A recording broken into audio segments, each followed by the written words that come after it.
Assalamualaikum warahmatullahi wabarakatuh. Rio Sport kembali menyapa Anda. Oke, di segmen kali ini kita akan coba sedikit mengulik ya, membedah apa saja sih yang terjadi di laga FIFA Matchday kualifikasi Piala Dunia 2026 round 3 antara Arab Saudi kontra Indonesia. Nah, laga ini kan pasti ditunggu-tunggu banget nih sama seluruh pecinta sepak bola tanah air. Seperti apakah perjalanan timnas Indonesia di ajang atau menuju mengejar mimpinya memasuki atau masuk ke putaran final Piala Dunia. Kira-kira di laga ini, karena kan lawannya juga tim raksasa Asia ya, apakah akan terjadi banyak kontroversi? Apalagi wasit yang akan memimpin pun adalah wasit yang sedang bertugas di Liga Indonesia. Oke, makanya kita akan coba cari tahu dan kulik-kulik seperti apa sih jalannya laga kali ini dan ada kontroversi di mana aja nih yang terjadi di laga kali ini. Tapi seperti biasa sebelum kita bedah semua apa yang terjadi di laga kali ini, saya tetap mendukungnya untuk channel ini agar terus berkembang dan bisa memberikan berita-berita informatif yang tentunya semoga saja bermanfaat untuk kita semua. Caranya masih sama, cukup dengan klik subscribe, aktifkan juga notifikasi loncengnya, like, share, dan juga komen. Dan inilah beberapa hal yang terjadi di laga FIFA Matchday kualifikasi Piala Dunia 2026 round 3 antara Arab Saudi kontra Indonesia.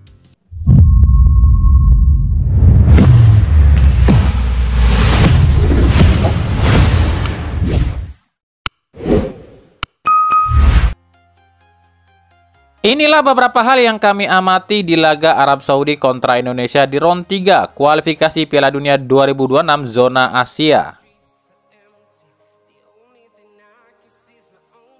Pertemuan ke-14. Ini adalah pertemuan ke-14 antara Arab Saudi versus Indonesia, di mana di 13 laga sebelumnya Indonesia ini kalah 12 kali dan hanya imbang 1 kali, alias Indonesia ini belum pernah menang atas Arab Saudi.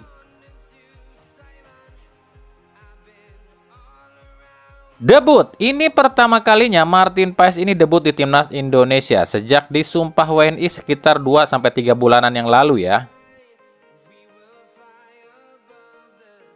Kapten baru, kali ini Indonesia memilih Jayije sebagai kapten timnas menggantikan Asnawi Mangkualam dan kami pikir Jayadi cukup layak menjadi kapten timnas.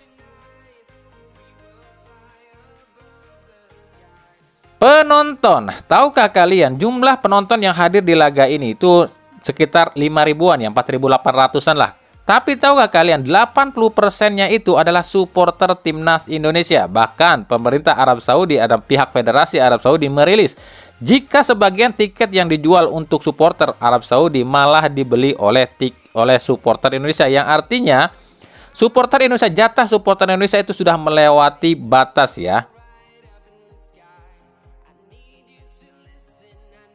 Iklan, kami harus akui nih, Indosiar sedikit lebih baik daripada RCTI dalam penempatan iklan. Paling tidak di Indosiar itu seketika koin toss atau sesi foto itu nggak dipotong oleh iklan. Lah kalau di RCTI usai lagu kebangsaan malah tiba-tiba iklan. Waduh, ini iklannya benar-benar parah nih RCTI ini. Gol Sandy Walsh di menit ke-19 adalah gol kedua Sandy Walsh di timnas Indonesia. Dan Sandy harusnya jadi orang Indonesia pertama yang mencetak gol di laga round 3 kualifikasi Piala Dunia sepanjang masa ya. Meskipun faktanya di FIFA itu mencatatnya nama Ragnar Oratmangun yang mencetak gol di laga ini. Nah, menurut kalian siapa nih golnya? Apakah golnya Sandy atau golnya Ragnar? Kalau dalam aturan emang bola itu berubah arah ya setelah terkena Sandy Walsh ya. Harusnya memang Sandy Walsh yang dicatat sebagai pencetak gol. Tapi entahlah.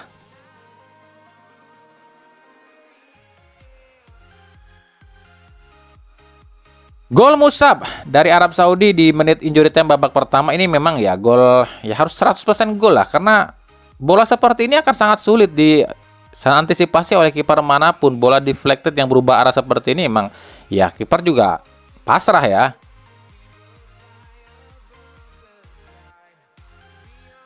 Blunder Martin Paes. Ya, ini sih 11-12 ya dengan Hernando Aris sih sama-sama lakukan blunder nih. Kelihatan di menit 77 nih yang mengakibatkan atau menghasilkan penalti buat Arab Saudi. Tapi ya untungnya saja Martin Paes ini menebus kesalahannya dengan bisa menepis tendangan penalti tersebut. Jadi istilahnya Indonesia saat ini memiliki 2 kiper yang handal ya dalam hal penalti.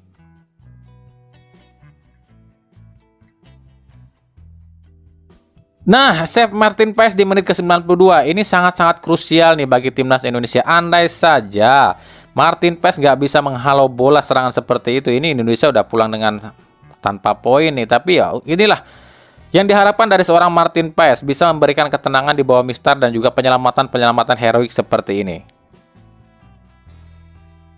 Dan ini adalah hasil imbang kedua ya. Dua tim ini sepanjang sejarah ya. Jadi rekor pertemuannya tetap Arab Saudi unggul dengan 12 kali menang dan 2 kali imbang. Indonesia memang belum pernah menang nih atas Arab Saudi, tapi yang belum tentu juga nanti pertemuan kedua ya. Semoga saja bisa menang lawan Arab Saudi. Untuk man of the match sendiri, FIFA ini menunjuk Martin Paes dari timnas Indonesia sebagai man of the match di laga ini. Sebab ya, kita sama-sama tahu lah, 8 save yang dilakukan Martin Paes di laga ini memang nggak bisa disaingin oleh kipernya Arab Saudi ataupun pemain lain. Bahkan ratingnya pun Martin Paes salah satu yang tertinggi, 4,6 ya ratingnya. Sekarang kita analisa ya. Nggak bisa kita pungkiri, cuaca panas jadi musuh utama bagi timnas Indonesia. Pemain timnas yang rata-rata main di Eropa ini kewalahan menghadapi cuaca panas ekstrim. Bersuhu sekitar 43 derajat Celcius. Atau kalau di Indonesia, suhu 43 derajat ini sekitar jam 12 siang. Bayangin loh, jam 9 malam tapi suhunya itu berasa tengah hari di Indonesia. Gimana nggak ngap-ngapan tuh? Di awal-awal laga sih masih oke ya, stamina masih full, masih bisa mengimbangi, bahkan mungkin bisa sedikit tenang ya di lini belakang. Tapi ya kita tahu lah, semakin lama stamina para pemain timnas ini sedikit demi sedikit tergerus. Apalagi skuad timnas ini kan cuma adaptasi sekitar 3 harian saja nih di Arab Saudi. Tapi memang selain faktor cuaca yang bikin permainan timnas ini menurun adalah kita pun nggak bisa memungkiri ya, jika masih banyak banget lobang di timnas Indonesia, terutama sisi striker. Jadi memang betul kata Sintayong, kalau Sintayong ini butuh sekitar minimal 2 lagi lah striker yang tinggi menjulang. Sebab kerasa banget ya, di lini depan timnas itu nggak ada seorang target man yang kokoh dan yang punya naluri killer alias pembunuh. Bahkan di laga ini Sintayong ini nggak menurunkan striker sama sekali loh ya, nggak menurunkan striker murni loh ya. Struijk, Witan, Ragnar semuanya adalah winger. Dan tentu saja kekurangan yang paling mencolok adalah keseimbangan yang belum 100% antara pemain inti dan pemain cadangan. Saat Tom Haye dan Ivar Jenner ditarik keluar dan memasukkan pemain cadangan, ini kerasa banget ya jomplangnya ya. Pemain-pemain yang dimasukkan sebagai pengganti yang diharapkan justru jadi pembeda, malah sama sekali nggak ada kontribusi ya. Padahal kan seharusnya pemain pengganti itu memberikan warna, memberikan variasi baru dan perubahan baru karena stamina mereka kan masih fresh.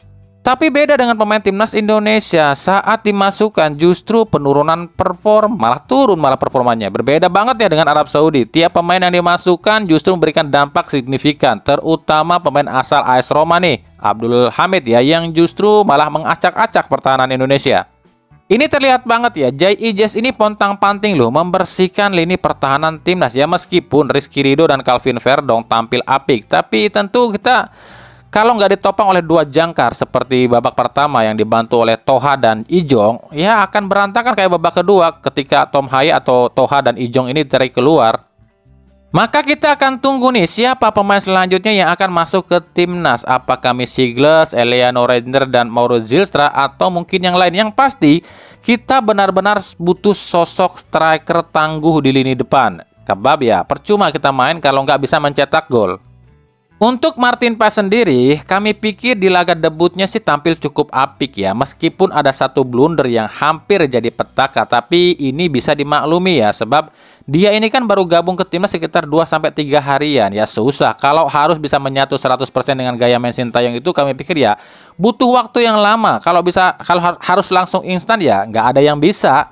Tapi yang pasti, kandai saja Martin Paes ini nggak bisa menepis tendangan penalti. Ini pasti nih, para lokal kampret langsung koar-koar nih. Mana tuh katanya pemain naturalisasi, pemain hebat. Buktinya blunder juga. Untung aja ya Martin Paes ini bisa mengatasi ini. Arab Saudi sendiri di laga ini nggak bisa kita pungkiri ya. Ini penurunan performa yang sangat signifikan. Tim ini tuh nggak mengerikan seperti biasa ya. Bahkan ya, andai saja timnas Indonesia ini punya seorang striker seperti Erling Haaland, CR7 ataupun mungkin ya Ibrahimovic lah ya. Ini nih bisa habis dibantai nih sama timnas Indonesia nih. Atas hasil ini, Indonesia saat ini ada di posisi 4 grup C ya, dengan poin 1 di bawah Jepang yang memang menang telak 7-0 atas Cina dan Bahrain yang menang tipis 1-0 atas Australia. Sementara Arab Saudi dan Indonesia berbagi angka 1 di tabel klasemen. Nah, pertandingan selanjutnya ini kan di GBK nih melawan Australia. Ini harus benar-benar diantisipasi dan dipersiapkan nih. Sebab ya kita tahu lah, Australia ini adalah musuh utama timnas saat ini.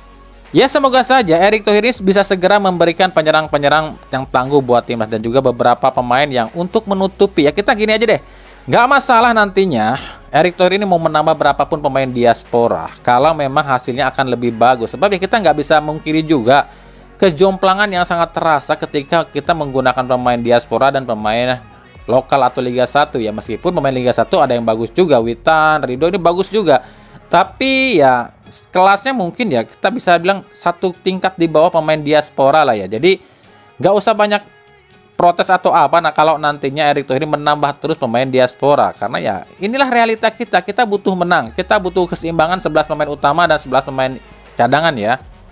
Tapi usai imbang lawan Arab Saudi, ranking timnas saat ini tuh naik 3 peringkat ke posisi 131. Ini baru imbang loh ya. Nah gimana kalau menang? Jadi ya nggak ada kata lain lawan Australia ini kecuali menang. Menang itu adalah harga mati saat lawan Australia. Dan kita harus menghancurkan kesombongan Australia. Oke, itu tadi ya sedikit hal yang bisa kita bedah di laga FIFA Matchday kualifikasi Piala Dunia 2026 zona Asia round 3 antara Arab Saudi kontra Indonesia. Gimana nih? Ada yang kurang nggak nih?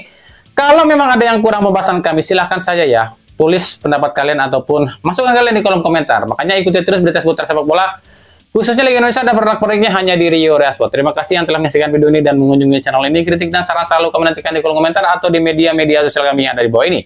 Oke, sampai jumpa di video-video kami selanjutnya dan salam Rio Reasport. Wassalamualaikum warahmatullahi wabarakatuh.